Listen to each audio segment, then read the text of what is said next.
Drone आणि missile हल्ले निष्क्रिय ठरत असल्यामुळे पाकिस्तान पुन्हा एकदा दहशतवादी हल्ला करण्याची शक्यता आहे।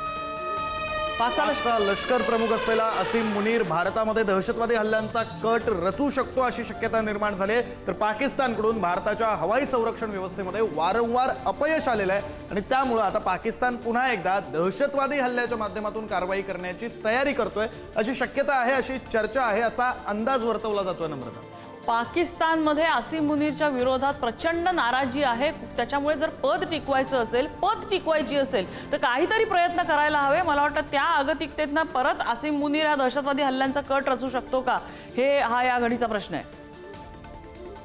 ढगे सर, ड्रोन निष्प्रभ ठरतायत, मिसाईल्स निष्प्रभ ठरतायत, पुन्हा एकदा अशा प्रकारचे कोवर्ट असॉल्ट्स केले जाऊ शकतात। ती शक्यता नक्कीच असू शकते। म्हणजे तसं जर आपण पाहिलं तर ज्या प्रकारे आपण फेज 1 मध्ये ऑपरेशन सिंदूरच्या हे टेररिस्ट हाइडआउट बस्ट केले आणि एक प्रकारे जे आहे टेररिस्ट नेटवर्कला एक्सपोज केलं, ज्यामध्ये हाफिज सईद असेल किंवा मसूद अझर असेल त्यांचे खूप सारे अतिरेकी मारले गेले आणि त्यांचं नेटवर्क एक्सपोज झालं, तर नक्कीच ते भारतामध्ये इन्फिल्ट्रेट करण्याचा सुद्धा प्रयत्न करतील। भारतामधलेच जे घरभेदी आहेत OGWs किंवा ओव्हरग्राऊंड वर्कर्स आणि स्लीपर सेल्स, त्याच्या माध्यमातूनही ज्या लोकल मिलिटंट्सच्या माध्यमातून काही हल्ले करण्याचा ते प्रयत्न करू शकतील।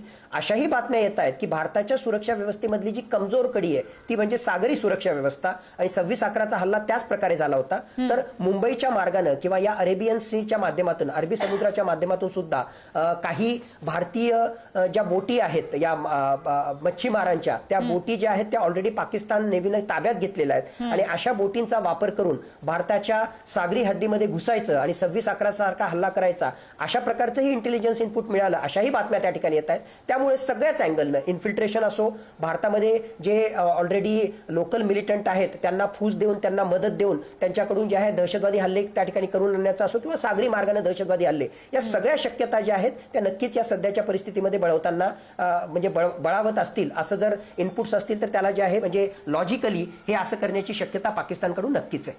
अगदी ढगे सर, खूप खूप धन्यवाद। तुम्ही या सगळ्या मुद्द्यांचं आणि बारीक सारीक कंगोऱ्यांचं विश्लेषण आता केलेलं आहे। आता परिस्थिती ही हातघाईवर पाकिस्तानसाठी आलेली आहे, त्यामुळे या ना त्या मार्गाने पाकिस्तान कुठून तरी भारताला डिवचायचा प्रयत्न करणार आहे। त्यामुळे भारतानं त्यासाठी प्रत्येक शक्यतेसाठी तयार राहणं हे गरजेचं आहे आणि मला वाटतं तशी आपली संरक्षण दलं आणि आपलं सरकार सुद्धा त्यासाठी तयार असेल।